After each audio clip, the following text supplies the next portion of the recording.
Are you interested in investing in real estate because you see all these other people living the life of their dreams, getting passive income, building equity, but you are too scared to take the leap? This video is for you. I've got a paper with all the information on it, and in this video we're going to talk about how to invest in real estate without giving up your firstborn child or making a deal with the devil. We're going to talk about how to protect yourself from losing your investment once you are invested. What are the safest ways to rent your investments so that you can thrive in any market cycle? And at what point can you repeat the process again so that you can build your tiny little bit of real estate empire? If you want these questions answered, smash the like button and let's get to it.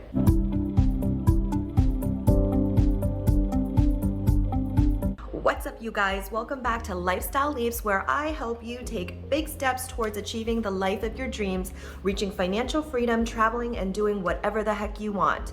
And just so you remember, I actually came from nothing. Do you remember that I came from a hut with no electricity and no running water?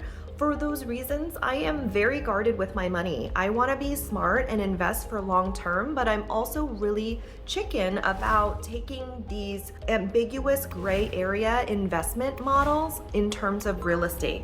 So for me, the path is simplicity first, right? Get your base covered. And then if you have extra money and you want to get creative and you want to take risks and do these kind of funky investments, go ahead and do that. But today we are talking about the simple and the basics, and I hope that I can make a very clear vision for you on how to get from where you are now to being financially free in 5 years or less. Let's go.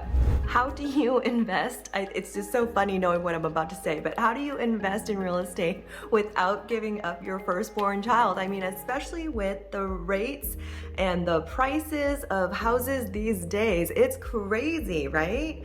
And also, how do you do it without making a deal with the devil? And what I mean by that is these creative financing, these no money down. I just feel like, oh my gosh, what is karma gonna do to me? How do you even do those things? Now, granted, I'm sure Brandon Turner, who does no money down all the time, Pace Morby from Sub 2 is all like, these are easy tricks and strategies for you to use in real estate. But I'm sorry, I am too scared to try those things until later. When I was first building out my portfolio, just simply with the goal of financial freedom in mind, I'm too scared to do that. And so what we're talking about today is just conventional loans, buying homes off the MLS, and using a regular real estate agent, living in the home, and then house hacking it, right? So that's my strategy, and it always has been. I always buy homes at 5% down as an owner occupied or 10% down as a second home or vacation home. Having that low down payment requires me to have a good strategy to gain cash flow, since my mortgage payment will be higher. But as I spoke to you about in my other videos, to me it's not worth it to put a massive down payment, delay the process of buying a home because you have to save for that huge down payment. Meanwhile, if you go in with a smaller percentage, someone can start paying your mortgage sooner, you can start earning cash flow sooner, and you can save massively quicker to buy your next property. So that's my strategy. 5 to 10% down, MLS listings with a real estate agent, everything clean and simple. That's why it's so important to have a strategy to build cash flow based on your rentals. And that's why we talk about house hacking, converting to ADUs, splitting off a room and using it for by the night rentals, and all those other strategies. How do you protect yourself from losing your investment once you've already purchased a home? The key factor here for me is, first, before even going into buying the home, your down payment is separate from your emergency fund. You need to achieve an emergency fund that represents 3 to 6 months of your expenses to live and survive, and that's in one account. Then you start building a down payment account for that 5 or that 10% down payment. That's separate. That way, once you go to buy the house, you already have this emergency fund here, and you can feel safe and secure and snuggly in your snuggly safe blanket, okay? The other thing is once you've bought the house, right, now you're furnishing it, or maybe you're making some small renovations or repairs.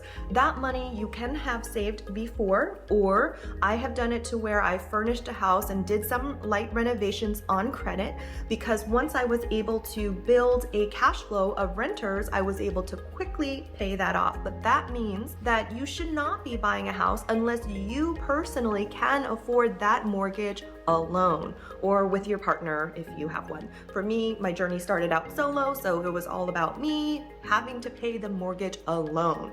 If you can't afford the mortgage on your own without renters, you can't afford that house. The renters is supposed to help you save money to make your savings supercharged so that you can go and buy another one. Once you're in, make sure you save for vacancies and repairs, okay? Because things are 100% going to break down. Now, as you move into the property, you're likely going to fix anything that is of dire need right then and there, but over time, things are going to fail. A lot of times when you buy homes, the seller or the agent or somebody is going to give you a home warranty. I love home warranties. I extend my home warranties when they expire and I pay for them personally. One pro tip for you is to assess what type of home warranty they are giving you, because you could request that they increase that to a better package that includes all of your appliances or whatever else that is important, your AC unit. So make sure you do look into the details of what your home warranty includes if it's gifted to you. But if you buy it on your own, make sure you include all of those little extras. It's not that much more a month, and I have found it to be very useful. In terms of how much to save for repair and vacancies, I do 10% of either the mortgage or 10% of the rent that I collect. I'm going to put that right here, whatever the right answer is. So the next thing is, as you grow your emergency funds, you're going to have to add to your emergency fund before you move on to your next purchase, right? Because now your cost of living is probably increased, or the cost of owning and paying off your assets has increased. So make sure that you account for that as well. So what is the best way to safeguard against the changes in the marketplace? The first thing I would say is to make sure, if this is the first home that you're buying, that you personally can afford this mortgage without any help, without house hacking strategies, without roommates. That's the safest bet. Then once you're in that house and you're spending money to do some upgrades or renovations or furnishings, I would highly encourage you to consider house hacking. That's going to be the best strategy for the highest cash flow, where you have renters rent out a unit from your home that you've converted, or a bedroom and bathroom that you've separated out. You can still do the roommate strategy where you just have a bunch of roommates living in your house, but that's totally up to you how you prefer it.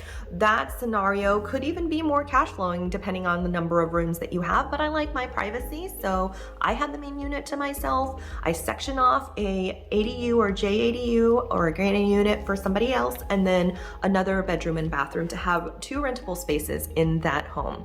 Also, once you move on to another investment property that maybe you own or occupy, or you don't, maybe it's a 10% down somewhere else, I would consider doing diversification. So making sure that you're utilizing all of the short-term, mid-term, and long-term rental strategies.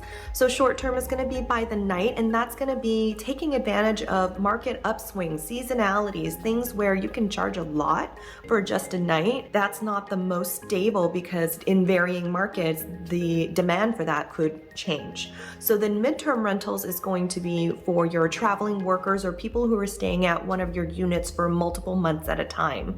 For me, I love that idea because you're still getting premium pricing, but you can imagine, even with the economy changing or the markets going down or up or however they go, traveling nurses are always in demand. I mean, it's not like suddenly the market goes down and we don't need nurses anymore, right? So there's that factor. And then there is the long-term renters. And I know that sometimes that can feel scary, especially when we just came out of a disaster, like we had fires, or, obviously internationally there's COVID. So in terms of security, I always love the idea of doing Section 8 housing and renting to government subsidized renters where their rent is essentially guaranteed, right? Because they are subsidized.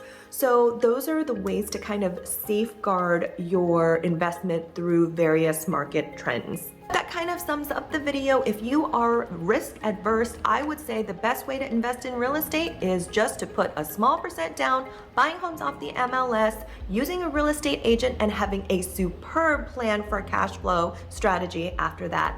I hope you find that helpful. I'll see you next time. That's the fly that landed on the camera, and I'll tell you, I ain't gonna let no fly get in the way of good real estate education.